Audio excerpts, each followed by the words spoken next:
আসসালামু আলাইকুম সবাইকে। ড্রেসটি তৈরি করার জন্য এখানে আমি 4 ভাঁজে কাপড় নিয়ে নিয়েছি। কাপড়ের লম্বাটি নিয়ে নিয়েছি 10 ইঞ্চি এবং চওড়ার দিকে নিয়ে নিয়েছি 9.5 ইঞ্চি। এবার কাঁধের মাপটি নিয়ে নেব এখানে 5 ইঞ্চি এবং আর্মহোলটিও নিয়ে নিব আমি 5 ইঞ্চি। তো 5 ইঞ্চি নেওয়ার পর বডির যে মাপটি সেটি হবে 8.5 ইঞ্চিতে আমি কাটিং করব এবং 7.5 ইঞ্চিতে আমি সেলাইটি করে নেব। আর নিচের দিকে আমি 7 ইঞ্চিতে মার্ক করে নিচ্ছি এবং 8 ইঞ্চিতে কাটিং করব এবং 7 ইঞ্চিতে সেলাই করে নেব। এবার এখানে আমি একটি রাউন্ড শেপ এঁকে দিচ্ছি।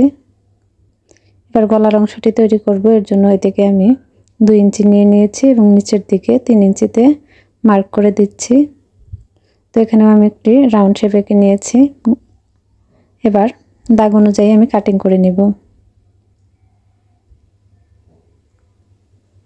তো দাগ অনুযায়ী আমি কাটিং করে নিচ্ছি। তো দেখুন এরকম হয়েছে। এবার নিচের পার্টের জন্য আমি 2 কালার কাপড় নিয়ে নিয়েছি। এখানে 2 পার্ট করে কাপড় আছে। লম্বা নিয়ে নিয়েছি 9 ইঞ্চি এবং চওড়ার দিকে 21 ইঞ্চি এবং নিচের পার্টটির লম্বা 15 ইঞ্চি এবং চওড়ার দিকে 29 ইঞ্চি নিয়ে নিয়েছি। মাঝখানে আমি একটি ভাঁজ দিয়ে দিচ্ছি। এখানে মোট 4 ভাঁজ হয়ে গেল। এটিও আমি আরেকটি ভাঁজ দিয়ে দিচ্ছি। এটিও 4 ভাঁজ হয়ে গেল। তো এবার এটিকে আমি এদিকে একটু ঘুরিয়ে নিচ্ছি। বন্ধ অংশটি একই পাশে রাখছি। তো এইভাবে রেখে আমি এবার বডি পার্টটি এখানে একসাথে মিলিয়ে নেব। এভাবে বন্ধ অংশগুলো এক সাইডে রেখে এভাবে মিলিয়ে আমি যে ড্রেসটির ঘের তৈরি করব নিচের দিকে, এভাবে নিচের দিকে কোনাকুনি করে মার্ক করে ঘের তৈরি করে নেব। তখন আমি দাগ অনুযায়ী কেটে নিচ্ছি।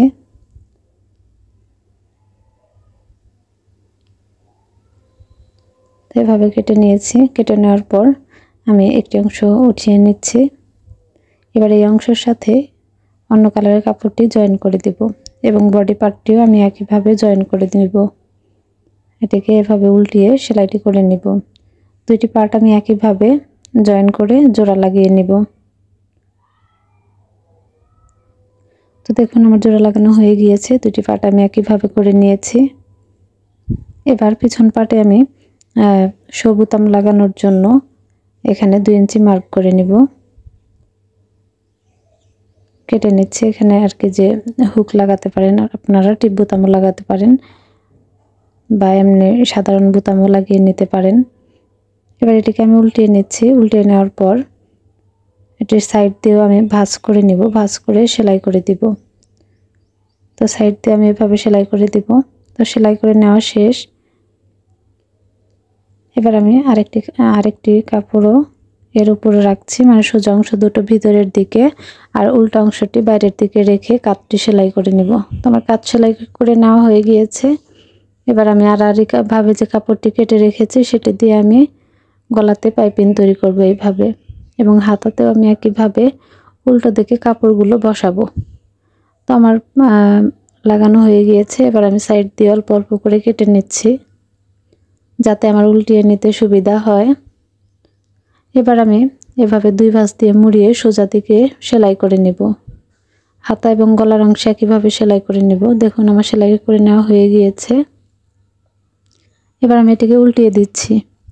উল্টিয়ে নেওয়ার পর সাইডে 1/2 ইঞ্চি কাপড় রেখে সেলাই করে দেব এবং অপর পাশেও আমি একইভাবে সেলাই করে নেব এবং নিচের দিকে 2টি ভাঁজ দিব। 1 ইঞ্চি পরিমাণ ভাঁজ দিয়ে রাউন্ড করে সেলাই করে দেব। দেখুন কত সুন্দর একটি ড্রেস তৈরি হয়ে গিয়েছে।